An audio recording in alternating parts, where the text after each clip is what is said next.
Hello everyone. Well, this thing's being camera shy because even with all its problems, I had picked him open. I'll put that other video in there to get this guy open.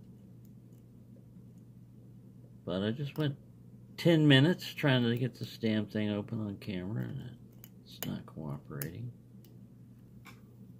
And it opened easily the first time. There we go. Now, see, that's as far as it'll go without a lot of assistance. And it won't spring back, so let me pull this.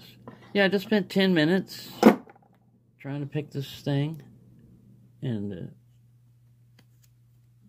it was acting up for the camera.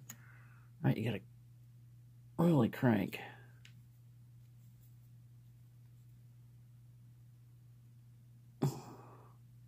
It's stuck.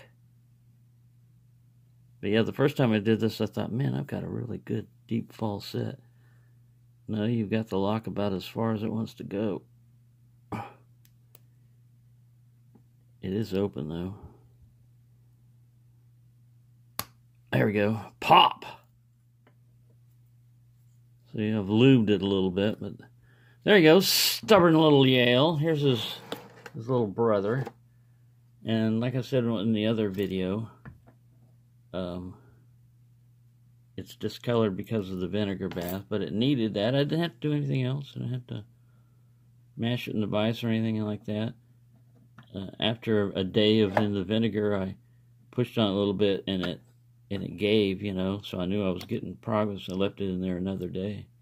But yeah, and that's what's good about vinegar also. It will get in there and soak, you know, everything's underneath, like it's underwater or under vinegar.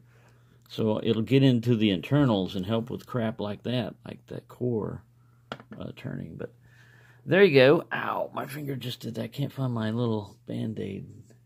It's been helping, but I'll have to make another one. There you go. A nice old Yale picked for Stock Lock Sunday. Happy picking, everyone.